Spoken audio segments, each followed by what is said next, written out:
From the keyboard to the boardroom, this is the Business of Esports podcast. The fastest growing entertainment phenomenon of this generation. I, Prophet of Esports, joined today by my friend and co-host William Collis. Yeah, we got the book of esports out. It's a big deal. So everyone knows me as the Prophet and William as the Professor.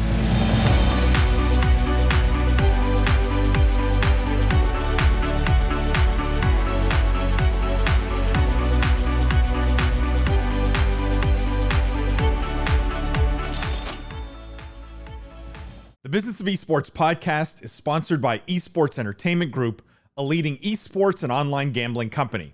For more information, go check them out at esportsentertainmentgroup.com. From the keyboard to the boardroom, this is the Business of Esports podcast. I am Paul Dewalibi. I'm joined today by my friend and co-host, William Collis. For those of you who are new to the podcast, welcome to the official podcast of esports. What we do here is we cover the most pressing gaming and esports topics and news of the week, but we look at all of it through a business and C-suite lens. We dissect, we analyze the business implications of everything happening in this industry. For our regular listeners, thank you guys for tuning in every week. Thank you for all the 5-star ratings and reviews. Thank you for all the love you give us. By the way, if you haven't already, go buy William's book, The Book of Esports, on Amazon. If you've bought it and if you've read it, go leave a review. Tell him how much you love it. It really, really is a must buy. There you go. That's the book. Yeah. Go buy it on Amazon, guys. William, how's it going? How you doing? It's going really well, Paul. I mean, it's super exciting because Heroes of the Storm had an update this week. So, this is your big news. Heroes of the Storm had an update. That's actually the big news on the podcast this week. Yeah, that's it. That's all we've got going on this episode. The only thing in this episode. So, I will say, yeah. Hold on, this is the most nervous I've ever been doing an episode. We've done 132 of these. We've done 50-something live streams. I've done, 100 of my minutes. Like, the amount of content we've put out over the last couple of years is massive. And this is, I'm actually very nervous. The most nervous I've ever been. Are you starstruck, Paul? I am starstruck. Totally. Totally. And I don't fangirl over anything or anyone. Okay. Fanboy, I guess. But this we have the most amazing guest I think we've ever had on the podcast today. And we've had some amazing guests. Basically gaming royalty, I think, is no better word for this. It's none other than Jessica Blevins, who is Ninja's business manager and wife, but business manager first. Jessica, welcome to the podcast. Hey, it's so great to be here. Thank you for having me, and you guys are way too sweet. Jessica, so we're both a little starstruck here, and please don't be. And for the two people out of the tens of thousands of people who listen to us, for the two people who maybe don't know you or don't know who you are, would love a bit about just your background, how you got into gaming, just a bit of the story behind Jessica Blevins. Sure. I mean, going way back, like to my childhood, it started with just being surrounded by an older brother and like parents who all played video games. So it was definitely a staple in my house and not something that I ever kind of learned about. I just grew up with it. It was something that we had so much fun doing, my brother and I bonding.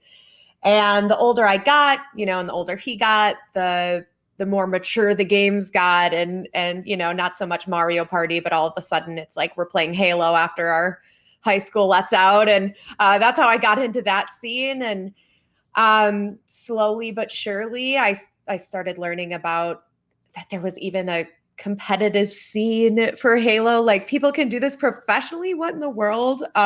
This is insane.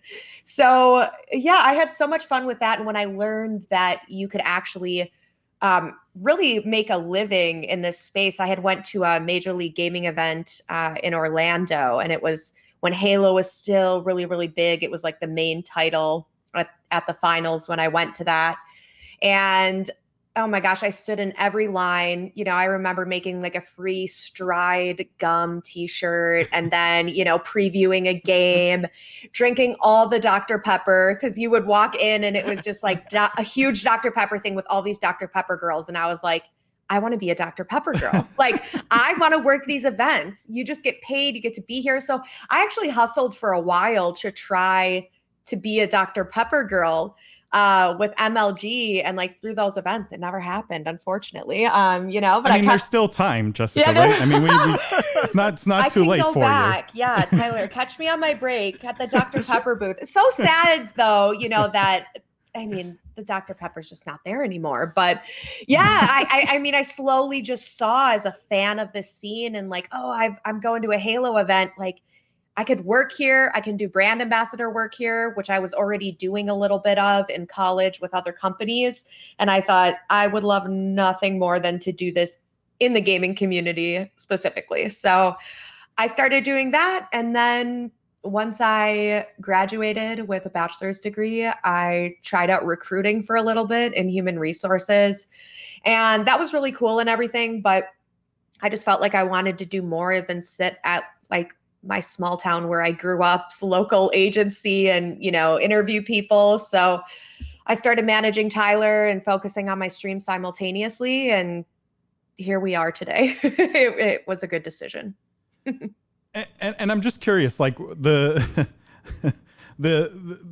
management side, like I have so many questions. First of all, let's start with the most obvious one, right? Tyler, aka Ninja, is I don't know. Obviously, most people know him as Ninja. Yep. Is easily the biggest brand in all of gaming today, right? Has transcended gaming more than anyone else ever has. What would you point to as some of the things you did as his manager that you think, were key to that success, but also just, again, he's so much bigger than gaming today, right? Yeah. Like most people know gaming, discovered gaming through him, right? Like when I talk to parents who have never, are not in the gaming industry, they point to, Tyler on the Tonight Show, right? I've had parents describe Fortnite to me as that game that Ninja plays. So what were some of those keys, Jessica, that as you managed his career, that you think allowed him to transcend gaming? For sure. So I think starting off, and this is pretty much anybody in anything you do, not just gaming, but you have to know your worth. And I had sat there as his girlfriend for a long time, seeing him simultaneously compete as a Halo professional and then also stream Halo. And he was like, when he used to get interviewed at these Halo events, they would be like, he's the biggest Halo streamer. And I mean, he was doing super well, but he would get, I don't know, a good night was 900 viewers. So compared to the success of and caliber of his big stream now, like that's what we used to be so proud of. And it was something to be proud of. But as he grew, we had to know this is where you came from and your numbers are going up. You are becoming bigger, you're becoming better. And like anybody, you just have to know your value. So when I started managing him, it was something where I think it's very, very easy to just want to take whatever is going to make you the most amount of money, especially in a business where, I mean, it's surprising that you're even making money off of being a live video game streamer, especially, 5, 6, 7 years ago, right? Mm-hmm. So when somebody comes to you, especially with money, I think that you just want to be like, yes, of course. Yes. But I would say to take a step back from that, and something that we did was made sure that everything was super authentic and really was something that Ninja loved or something that he used. And if it wasn't, we, of course, like most people would be like, sure, we'll try it. You can send us samples, but we will not do anything no matter what the price is unless he loves it. And so to go off of that, we also had a good amount of companies and people that I had calls with when I was trying to make him money that really didn't want to pay him yet, despite his numbers getting really big in H1Z1. It was like, okay, he is worth paying to have a banner below or whatever. And a lot of the times people just wanted to do like the the creator codes and stuff, for lack of a better term. So like if you sell something, then you get a $1 Like or commission $2 deals. kickback. Right. Yeah. But then as his manager, I sat there, and as exciting as that sounds, it's like you are still promoting them every single time you're live. And like maybe somebody spends money on it, but you're putting that brand in your mouth every single stream.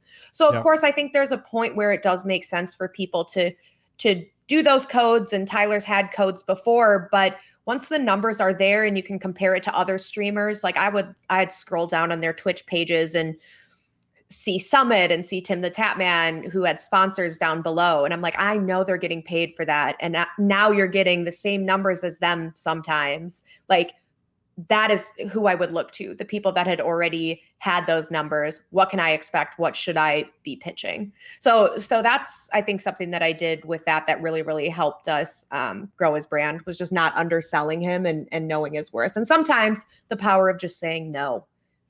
I mean, in general, it's just really good business advice, but I think it's lost on a lot of streamers, right? Because you're right. I think it's just easy to say yes to everything that comes your way in the hopes that maybe you eventually get some dollars. Yeah. Just as a follow-up, I'm curious, like, were you crafting his brand also, like, as time went on, like not just on the business side, but this is more like really marketing, like figuring out what his brand meant and represented? And I'll give you more just like a personal story. Sure. I'm a huge fan of your husband's. Like, I used to watch him religiously when he was playing H1Z1 and PUBG. True. He was a huge ninja. Yay! And I would wait. I would wait for the pom-pom dance, right? Yes.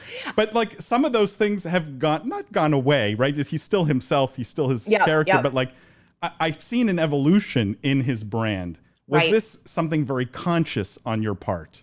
Not necessarily, no, to be completely honest. And I think this is where a little bit of luck fell on our side as well, that some of the things he was doing and just the way Tyler is resonated with a lot of people and just became a staple in his stream. So, we had spoken about doing something cool with the headband, and Tyler said, well, how about after I win a game? And that's where it was kind of this like Super Saiyan, like, yes, the headband is out. And that became a really fun staple of the stream. So we did speak about that, but the pom-pom dance, I'm trying to remember how he even came up with those moves. Like, straight up, he just loved the song and then started dancing to it, and it became this thing. Truly, that was very organic. Most things are with how we went. But no, I mean, the marketing, the branding, I was learning myself. I took the knowledge that I had from doing brand ambassador work for various companies throughout college. And then, of course, a bunch of different things that I had just learned or what I was trying to learn. And I kind of put that all together in trying to just do the best job that I could for him. But when I was managing him, it wasn't, let's blow you up and make you this superstar. Of course, it's like, let's do as much as we can for you with the numbers that you have right now. And as they grew, we just took it day by day. I mean, when he was with Drake that, streaming that one night, I was just upstairs literally like, is this real life right now? And we know that things are going to explode now after this. And, so just kind of took it as it came. Can we zero into that Drake moment, actually? Because I think that's a pretty Let's do it. Pivotal, maybe the most pivotal moment in Ninja's career, perhaps. Maybe in gaming also. Yeah, maybe in gaming. Other than meeting you, Jessica, right? Serendipitous. Well, thank you. Yes, other than this podcast. Yeah, this podcast is meant to be that, and then but like, can you say more about, in a sense, the interesting thing to me in that remark is you knew, even as it was going on, that was going to be a big watershed moment, right? So what went into constructing that? And, what were your thoughts also as you got that huge bump, as there was the post, the honeymoon period post the Drake podcast? How did you approach managing it, right, as sort of the custodian of the Ninja brand? Right. I had to really quickly learn to not be like, I guess, starstruck, like what we're talking about, because I am, as his wife and his best friend, just like jumping for joy, like, oh my God, he's playing with Drake. Like, when I was poor AF in college, just, the music I would bang on my crappy minivan radio. And like, And now it's like, oh my gosh, my husband's downstairs, but also this guy that I manage is having this gigantic moment and things are about to blow up. So I really had to try to separate. All right, I'm so excited for you, but also I got to get to work and this is going to be huge. So let's go. I mean, how it was orchestrated, you guys have probably heard the story, but it was super organic, authentic. Like Drake just started playing Fortnite, reached out to Tyler. Actually, his viewers let him know that he was following, like, oh, Drake's following you on Instagram. And we were like, what?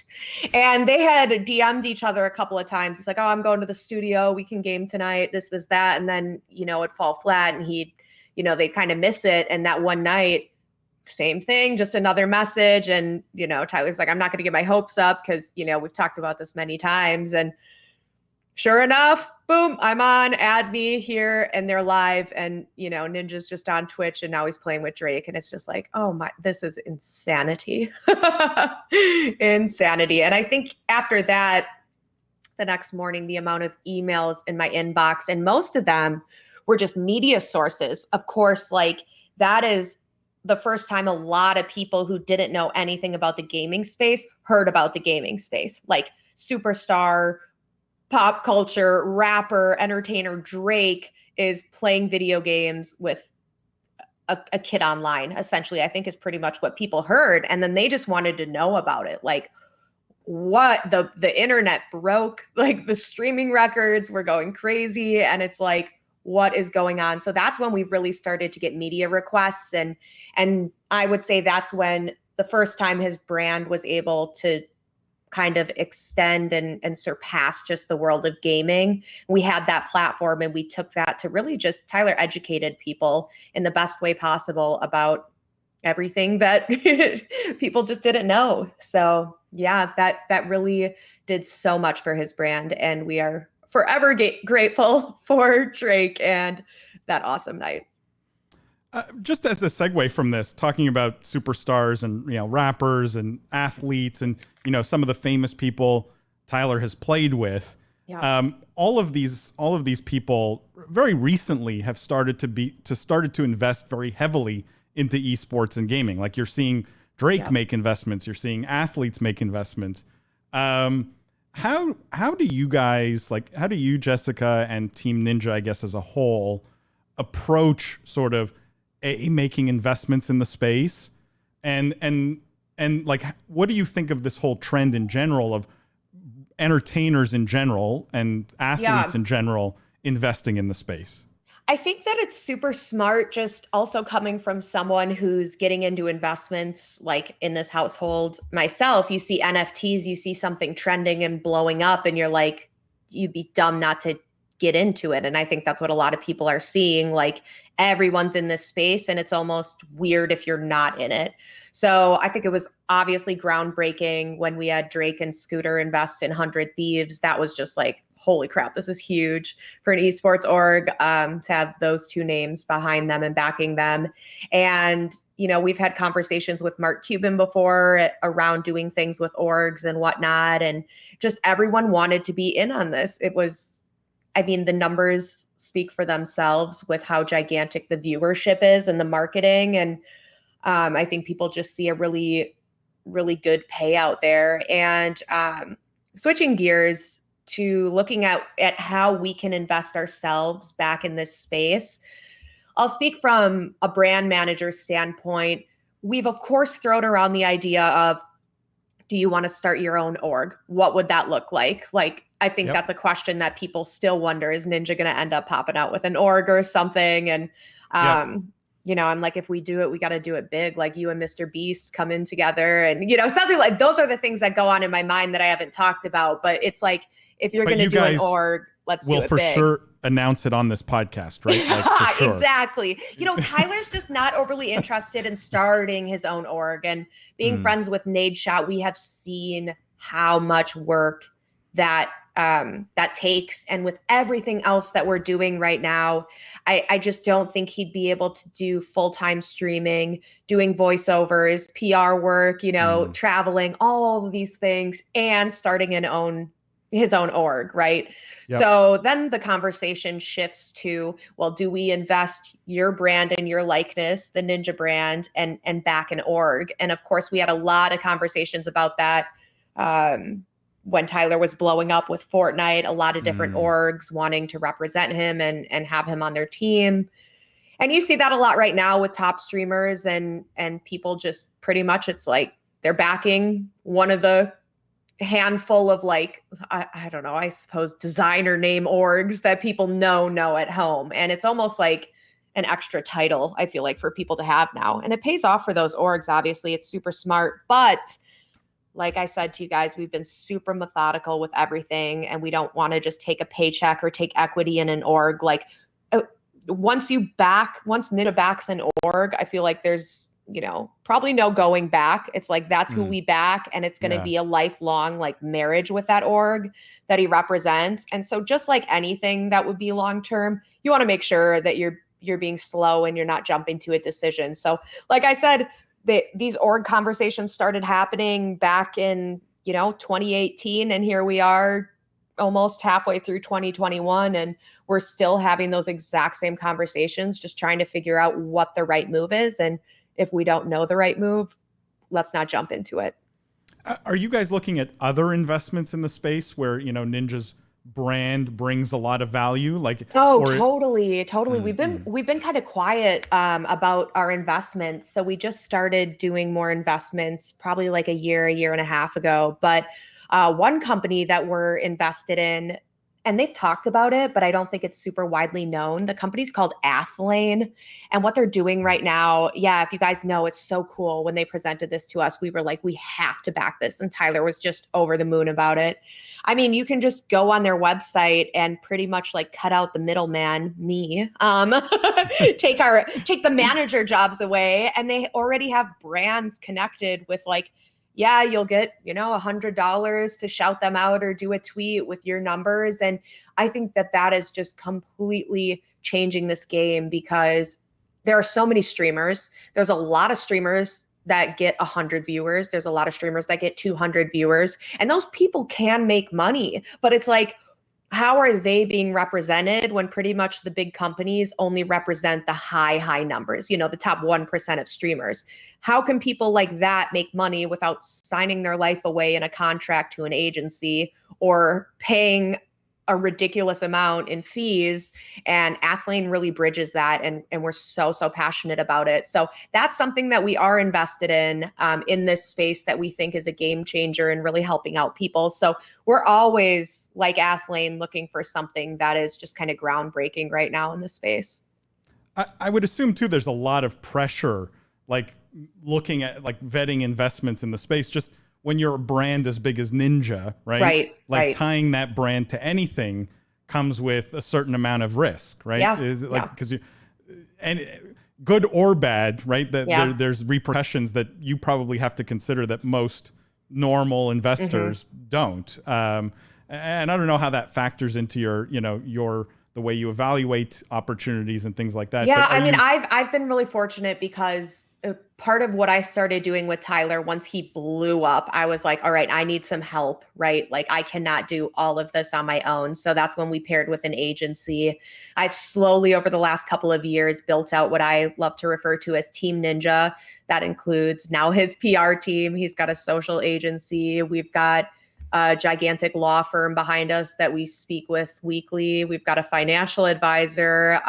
We've got an investment advisor for Ninja's brand, not just like for our household. I mean, I could keep going. There's a million other things that, I've worked on and helped build out for him. But I didn't like feeling that if something were to happen to me, like if I didn't manage him anymore, or let's just talk personally, like if I got pregnant and I literally couldn't manage him anymore, I didn't want to feel like his brand would sink. Because his brand was there, his talent's there, but I knew, Tyler's not managing it and he's not going to be able to take that time. So I focused very, very hard. And of course, I have no plans to step back from managing him for a while still, but I wanted to have an entire team around him. And when we started doing big contracts and big calls, and of course getting asked about investments, I only know as much as I know. Like, I'm a small town girl from central Wisconsin, and I was learning as I went. But to say I knew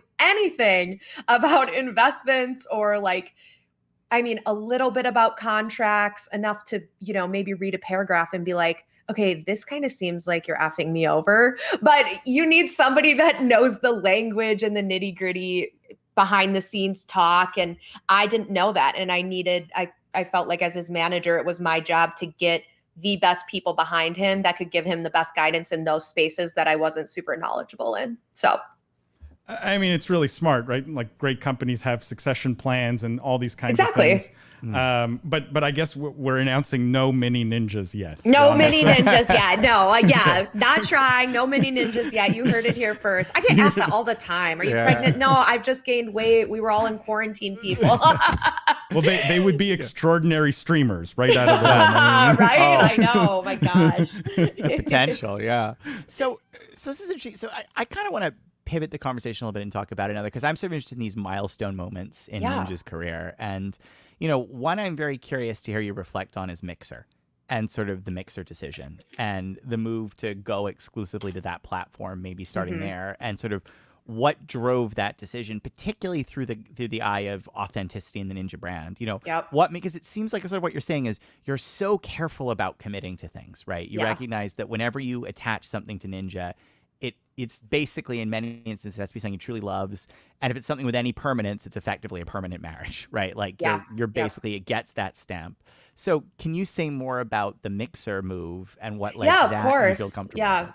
Yeah, I think, and I have to choose my words wisely. Of course, we're back with Twitch now, and happily back there. Tyler, of course, had other options, and just like everything, we evaluated all of our choices and did what we felt is best for him at the time. But with Mixer, that's exactly what happened. And it was, gaming was just changing so much, and Tyler was the pioneer of it. And that's also, if I ever talk about Tyler's brand or talk to other companies, I'm like, has anyone done it first? Otherwise, we're not as interested, truly, because I wanted Tyler to be the first one that came out with a book, the first one that, did these huge streams, the first one that had not an esports event, but it was a ninja event in Las Vegas, right? Like, these groundbreaking milestones, that's the brand that I tried to build with him. So Mixer was another thing where it was like, this isn't heard of, but that's also right on brand for you, because we're doing things that no one's done yet. So like, if you want to move to Mixer, you're alone, no one's there, but that's okay, because you're the one that's taking these leaps. And so we had talked about that, like, let's get that out the door, that you'd pretty much be the only big person that's like going over there. And of course, Shroud ended up going there too, but we didn't know that was going to happen or anything when we made that decision. So unfortunately at the time, I think that there was some conversations that were happening between Team Ninja and between Twitch that just were not good. They were not productive, and Tyler felt undervalued. And we felt that we tried to tell them that many times. And maybe what had happened was maybe they never thought that somebody would actually leave the platform, especially with, Tyler was on top. Why would you leave when you just got on top, right? And that's something that we still talk about to this day. He's happy that he made that move, but we really did make a move like at one of the peaks of his careers in gaming and streaming. And we knew if you leave, you're gone. And if you leave and come back, there's going to be like backlash and you're going to lose some of your viewership. It was such a huge decision, you guys. These are just, I'm thinking out loud, kind of the conversations that are bringing me back to the time. But Tyler wanted to stay with Twitch, but the more that he was just feeling undervalued, it was like, all right, let's, meet with Microsoft. And when we spoke with them and heard everything they wanted to do with Mixer and their values and everything, Tyler was like, almost like an investment, even though there was no investment portion to it. Like, this is awesome that you guys are trying to, do this and do that and focus on this. And he loved their values and where they were at. And that's everything kind of that led up to that decision. Jessica, what I think is particularly genius about the way you've managed things on this point is that despite being on top, right, you still pushed to take big risks, right? Because Yep. I think anyone Huge. would look at anything in business and say, wanting to be first in anything, especially in my world in venture capital, right? Wanting to be first comes with huge risk, huge potential reward, but huge risk, right? Because being first, you're navigating something that no one has ever done. There's no blueprint. There's no, sure path. And I think being able to say, look, we're on top, like we don't have to go anywhere, right? Like Tyler could have just, we're good. We're fine. You're the top on Twitch. Why leave? Like, what, it was, I think we did get risk and reward as well to this day from that deal. I mean, we have no regrets making it, but just like you said, with any big decision, you're probably going to get both. You just hope that the rewards outweigh the. No, but like, I think if you'll allow me, like point to it as kind of the secret to some of the success you guys have had is just this willingness to take risks, even when you could be very comfortable, right? And not take any. Yeah. And I think that's just so telling, and so indicative of kind of the success you guys have had because of that attitude. Yep. 100%. I just the other thing I wanted to go back to on the previous point was so much of you mentioned I don't know everything, I'm just a small town girl from Wisconsin, right? Like, is part of the success you think of Team Ninja in general, you and Tyler, is it just that you guys are just so darn likable, right? Like, goodness. Like, no, that there's like this there's this sort of small town charm that just resonates so clearly and so broadly, right? Oh, that's so great to hear, because I also think there's there's tens of thousands of people who would love to tell you that ain't charm and they hate that. They're like, I don't like them. So it's good to hear. Thank you. I appreciate that. No, but like, I know it's not purposeful, right? But when you look back and you sort of think, how did we build this empire, right? Would you point to that as one of those things?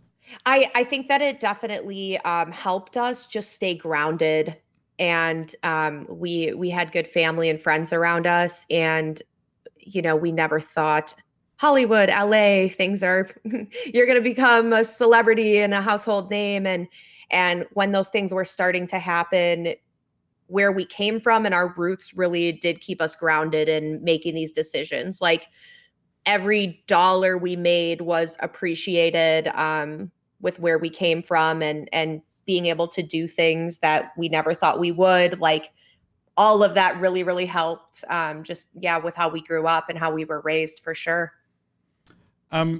William, if you'll allow me, sorry, do you have a follow-up? Because I wanted to switch. No, you go. Yeah. No, I just wanted to talk about merch now, because I'm a huge Ninja merch fan. I literally bought everything you guys sell.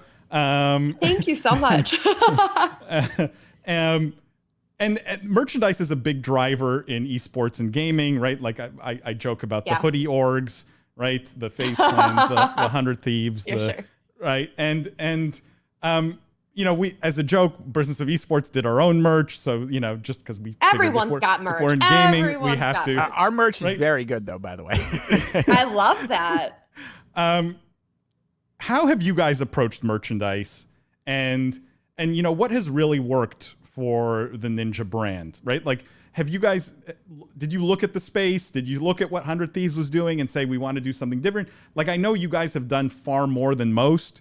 Your partnership with Target, for example, right? Yeah. And Ninja has expanded his brand. Like, he did the headbands. He did stuff that wasn't just pure like hoodies and t-shirts. Yeah, I think that we really grew with where we were at. Of course, Tyler had merch before he was even big, and merch as in you're one of the million people on the website just putting your logo on a blank if people want to buy it and get it, right? And that was kind of all that this space knew years and years ago at that time, or at least all we knew. Like, if you're a streamer, you kind of put your stuff on TeePublic, or like, one of the top couple of sites that we all know about. And as he got bigger, it was like, oh boy, we know nothing about this space, but we want to give people quality merch and things to wear. Especially if they're buying it to like support you and love it and do all those things, especially back then when it was really just a huge logo on it. So when we started getting reached out to for licensing opportunities from really big retailers and third parties, it was like, well, this is our first step to being able to do two things. Number one, improve the merch. And number two, make it widely available to anybody that wants to wear it. So being able to be in Walmart and Target and Kohl's, it was like, okay, people don't need to pay for shipping.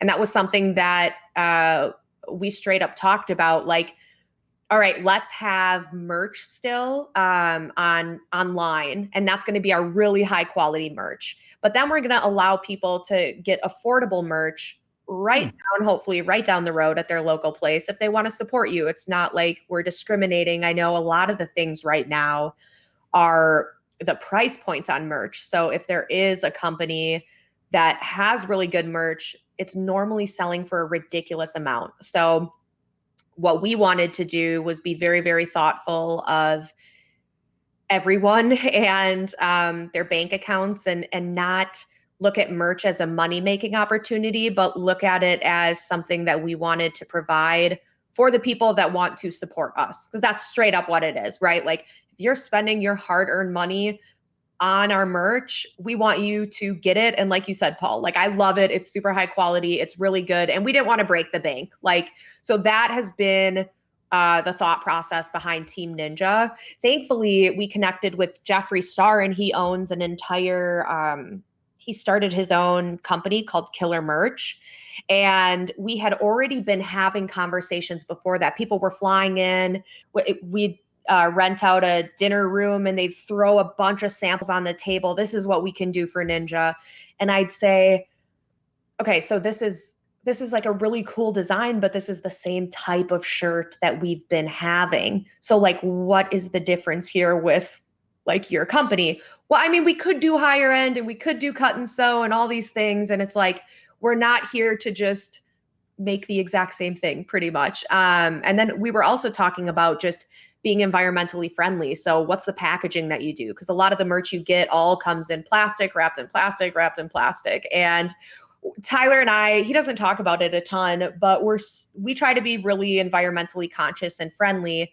And we thought, if you are this groundbreaker, you can be the first to really show people, number one, you can change up your merch. You don't just have to be on these websites. There's other routes around it.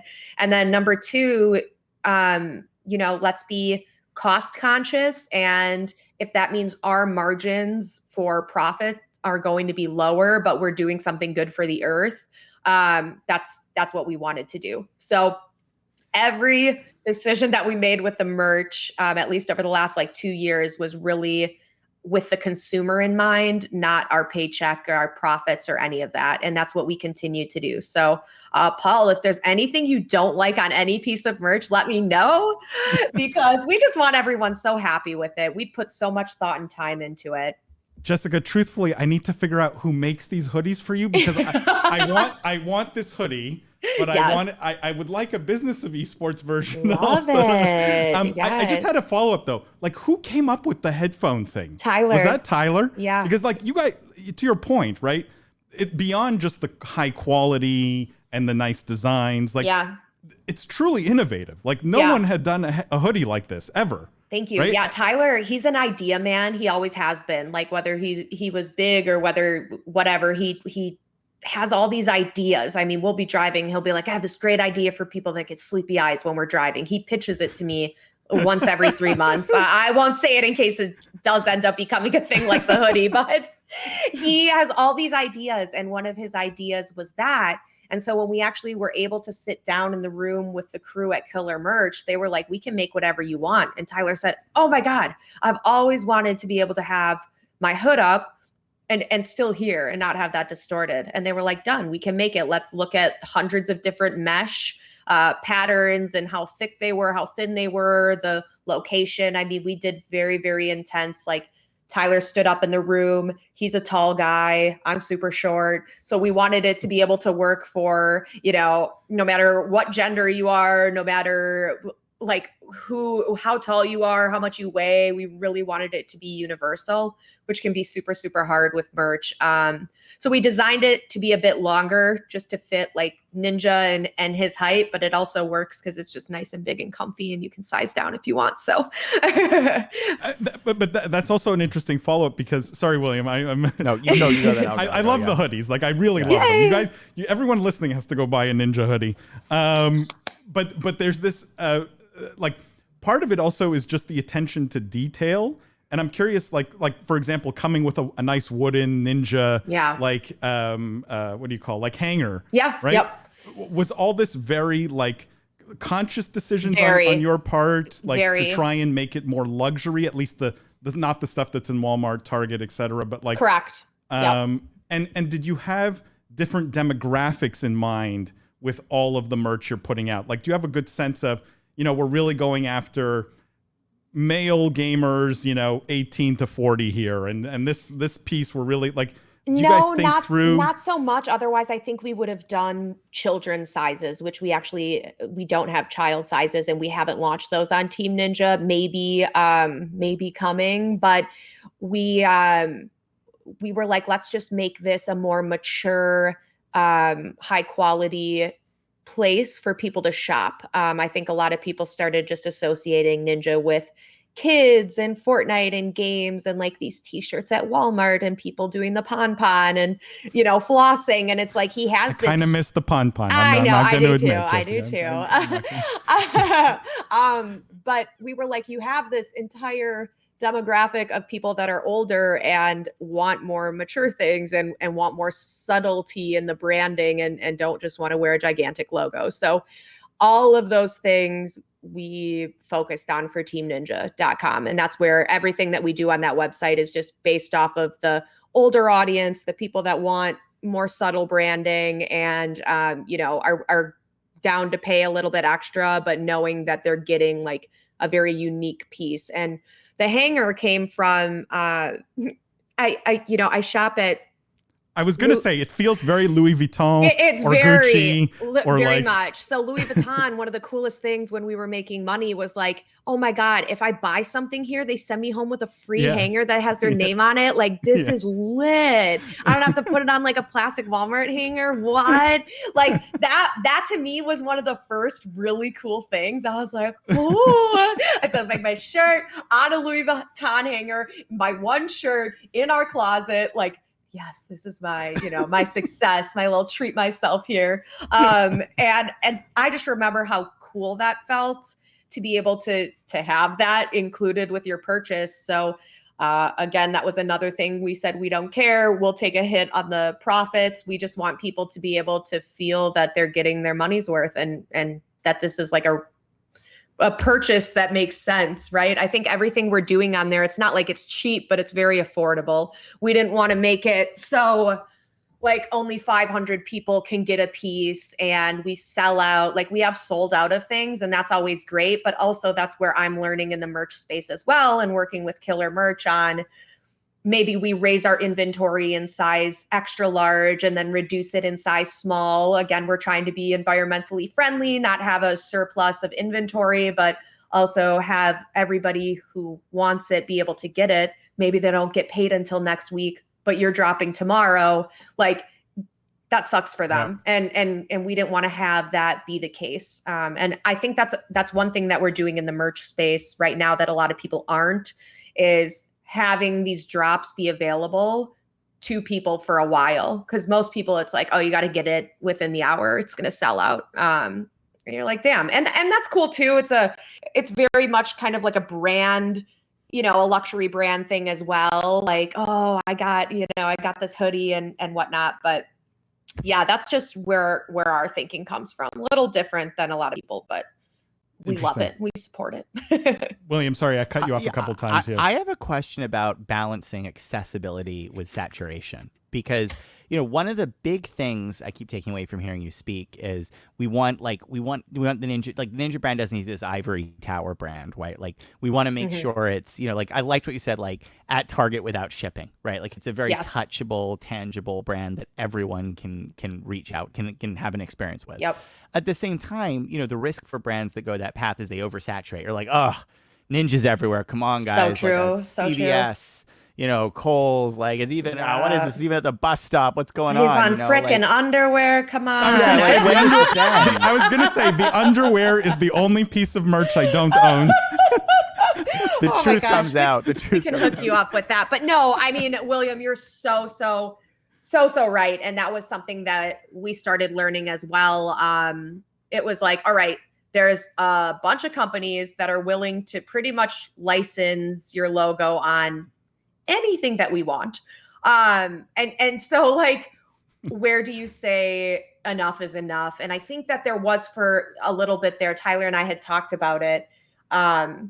We felt like we had just approved designs for Target and Kohl's and Walmart and all the, Hot Topic, all these other places. And then a week later, we were getting pinged by the agency.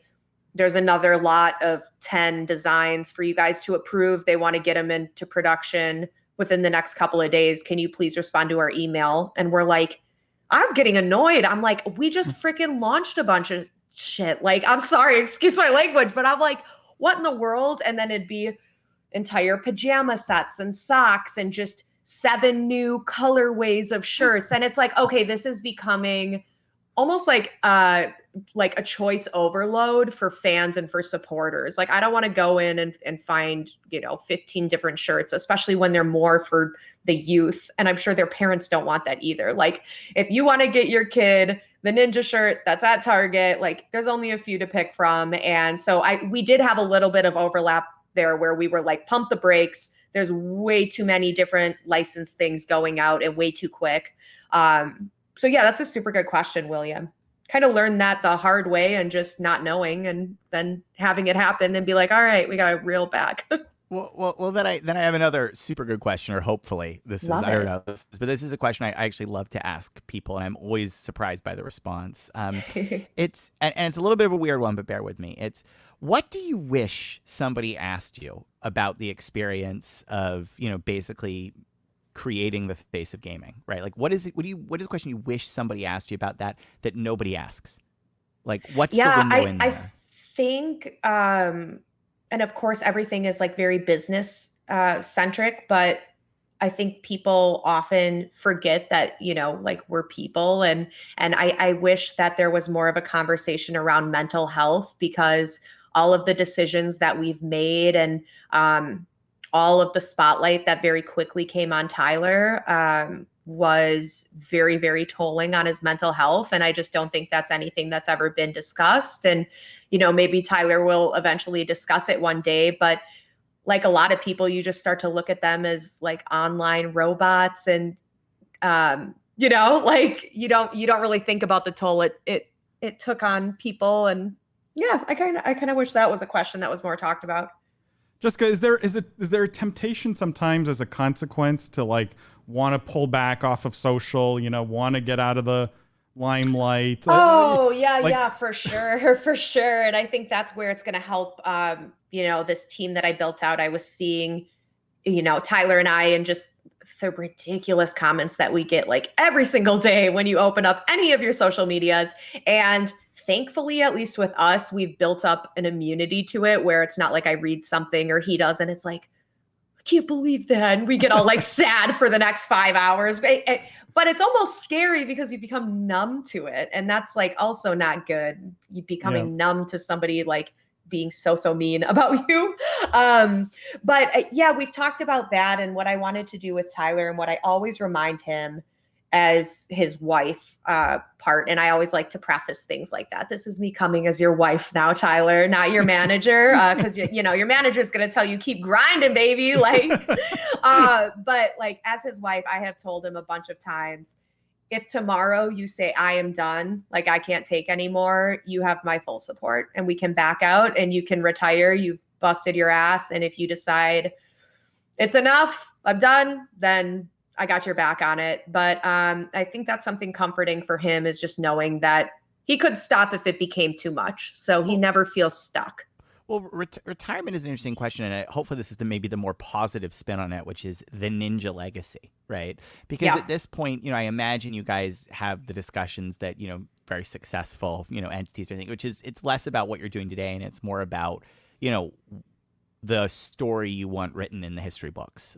Yeah. What is the ninja legacy, and what do you hope to keep crafting in that regard? Like, what do you hope, when it's like when it's 2000, when William writes his third book about the industry, what will he be saying about the ninja legacy? Let me tell you something that I'm starting to crack that I haven't fully cracked, and maybe you guys can have me back in a year and you're going to be like, you did it, Jess. And I'm going to be like, well, you heard how I was trying to go about it. Apparently it worked. But branching Ninja from just gaming into the entertainment industry, and being on the talk shows is one thing, and that's very, very huge, but that's also all like PR based, versus actually having a role in a TV show or in a movie, or doing anything like that. So obviously trying to crack and get into this entertainment space. And we've done a lot of exciting things that will be revealed over the next couple of months on what he's doing. I know you guys already know, and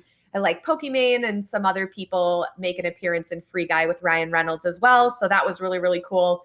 But I think Tyler was the only person that they actually flew there to do a separate scene with Ryan Reynolds. So it didn't make the final cut of the movie, but outside of what you will see with Tyler and the other streamers, Tyler had an entirely separate part where he was dressed head to toe, doing something funny in that movie with Ryan Reynolds. And those are the things that we're trying to go past. Is all right, so the ninja legacy is pretty much what we want. Is like, for me growing up, I didn't know anything about golf, but I knew that Tiger Woods was a golfer. If you were like, who's a golfer, I'd be like, Tiger Woods, and that's all I know. And I want people to be able to do that with gaming. Like, I know nothing about it, but I know that ninja guy, and yes, but we want that to come out of just being in the gaming space, of course. So everything that we're doing right now, I'm focusing on that.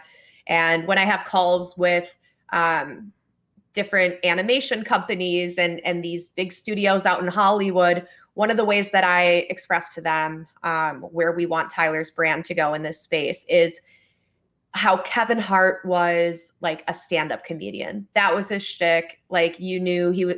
Tyler and I went on a date years and years ago to one of his stand-up tours, and now Kevin Hart, he's still hilarious. He's still a comedian, but you're not like, oh my gosh, Kevin Hart is in a movie. You're like, yeah, he's an actor too. He does all these things. And that's what I want to bridge the gap between right now, is people's thought of him just being a gamer. So what we're doing right now is slowly getting him into different roles in TV shows and movies and acting. And so people are going to be like, ninjas of the voice in this show. And you're going to be like, yeah. And then I hope that if we're successful enough, in 1 to 5 years, it becomes very much like a Kevin Hart, where it's like, yeah, he came from gaming. Gaming's still a core part of him, but it's not weird to see him in the entertainment space. He's super talented and all up in that too. So, it's kind of like The Rock, right? Like, you could say The Rock's a Correct. wrestler. Correct. Right? But I would argue you've achieved part one of that legacy, right? Like, if you asked anyone on the street, name a gamer, right, 99 out of 100 are going to say ninja. Yep. And that's where we're at right now. Like, now we want to take it worldwide and do bigger and better than just in gaming. Can I just ask a question? And this is, it's a bit like,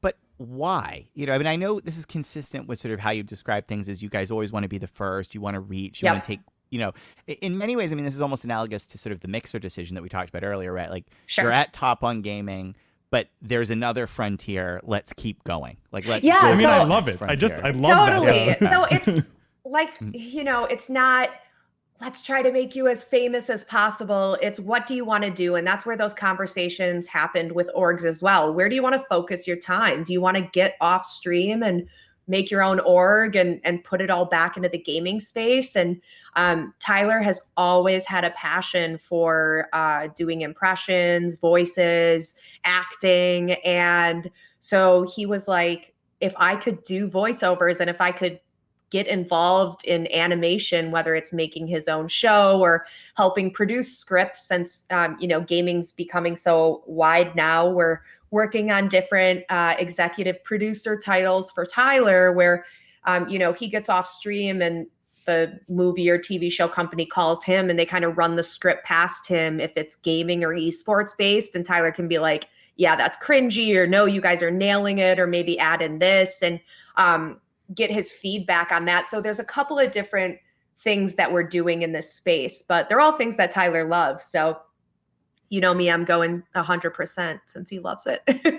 Yeah, Jessica, if you don't mind me putting words in your mouth, it sounds like it's like once you've made enough money and you don't have to worry about that, right? Right, it's exactly. Like now what does he love, right? How can he spend his time doing things that make him happy? Right, exactly. And that's how he still loves streaming, because it's not like he has to, he wants to, he absolutely loves it. But yeah, like he can do what he wants at this point, thankfully. Do you guys sort of think about potential risks of getting into the entertainment side? We've had many discussions on the podcast talking about gamers crossing over, for example, into movies, right? And the two names that always come up in those discussions are Ninja and Dr. Disrespect, right? Because we've always felt these are two like characters, not like and brands that translate well to, other mediums. Do you think there are any potential repercussions to Ninja, the gaming brand, if he goes into that world, or do you even care, right? Do you care that some people might go, oh, he's selling out, or, I think what we've noticed is in our heart of hearts, being our most organic, authentic selves is normally when we get told we're selling out the most. So it doesn't matter whether it's true or not, they're going to say it. So you might as well do you, right? And I think that's kind of what made us just say F it, because they say it already. Like the Mixer decision will always be looked at as a sellout move, even though we know the conversations and everything that went into that and why he made that move. So, you just got to stop listening to the internet and what people say. So I don't really think about that. The repercussions of it. I think the biggest thing is just like any other contract. If Tyler decides that he's not loving it, or maybe he's like, I just want to focus back on gaming. We went too far. I thought I'd love this. I don't, which could very much, it could happen. We'll see when he goes like fully into this, but that we're able to take that step out and he's not like married to a contract or a studio or making 3 movies in the next 10 years, something like that. Do you consider the positive repercussions as well? Like if Tyler makes the jump, is massively successful, which I'm sure he will be. And now every gamer sort of aspires to, the same path.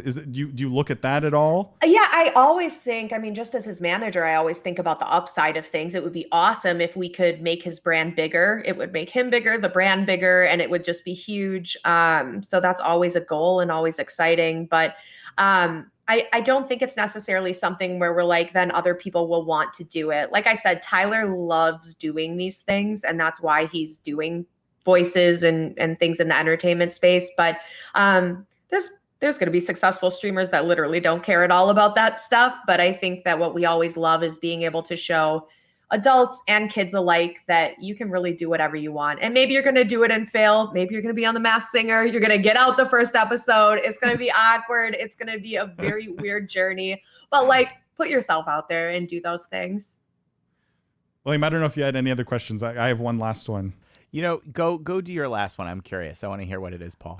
I'm just curious, Jessica, as embedded in the gaming space as you are, being Ninja's manager, are there any big trends that you are looking at, following, that you think everybody should be paying attention to, that you guys are spending a lot of time thinking about? Like, are there any big gaming trends?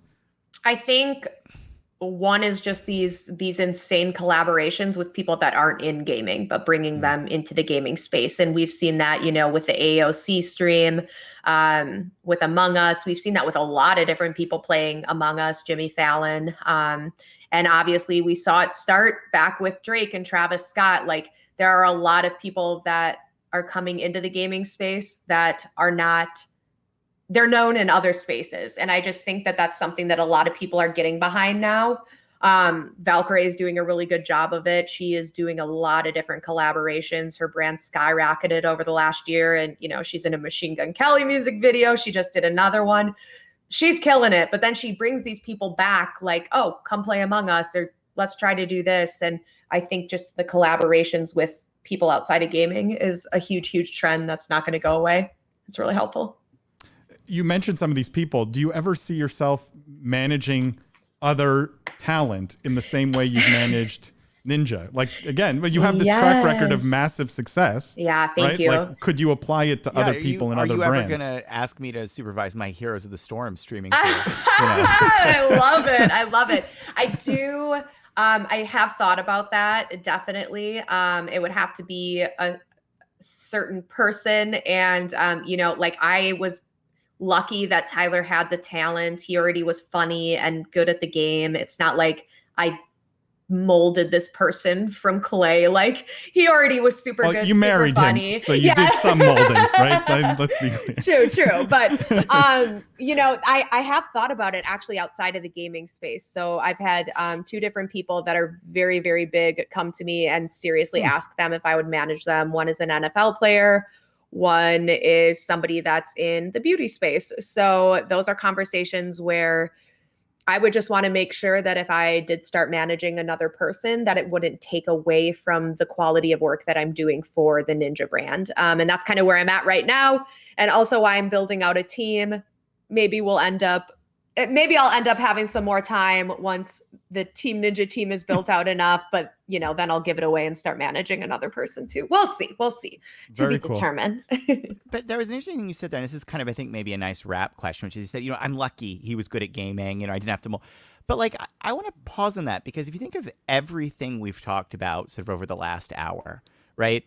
One thing we haven't really talked about is Ninja, and how integral to his voice acting breakout or his appearance in Free Guy with Ryan Reynolds, how integral being good at gaming is that. And even sort of what you're saying about we'd like him as a brand and the legacy to be, Kevin Hart, the step beyond the gaming basis. Like, looking back on all of this is a kind of funny question to ask. Like, does it matter that he was, an absolutely excellent Halo pro, for example? Or do you think I think people forget that. Yeah. I'm sorry. I didn't mean to cut you off. Go for it. No, go. I was just going to say, you think like the personality and all these other stuff is what really did it.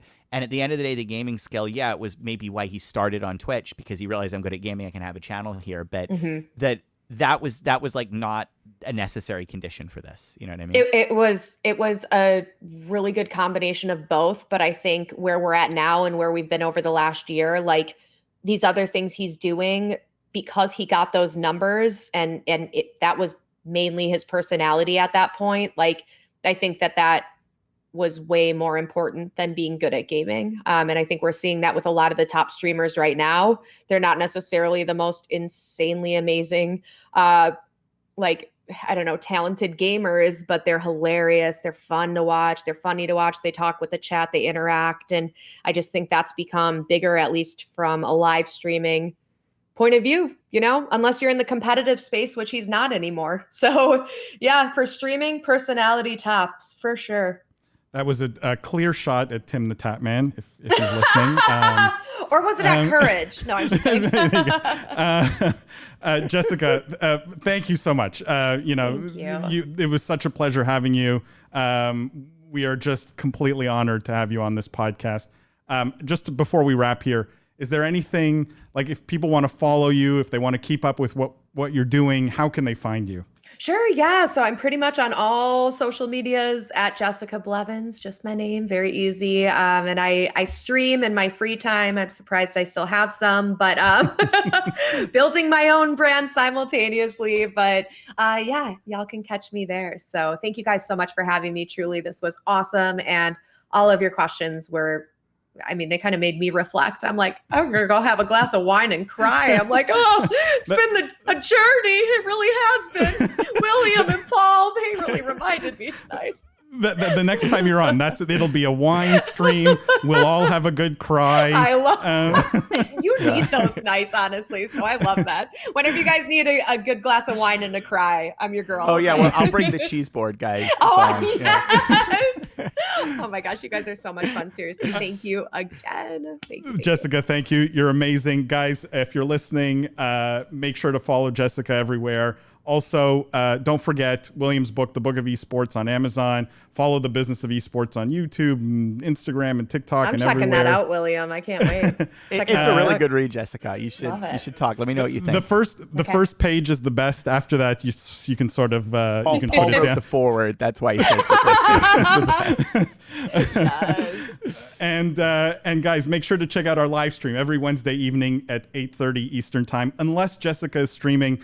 And then go to her live stream instead. Forget about ours. Oh no, stay here or wherever you can have wine, I suppose. There you go. But thank you guys. And as always, we will see you next week.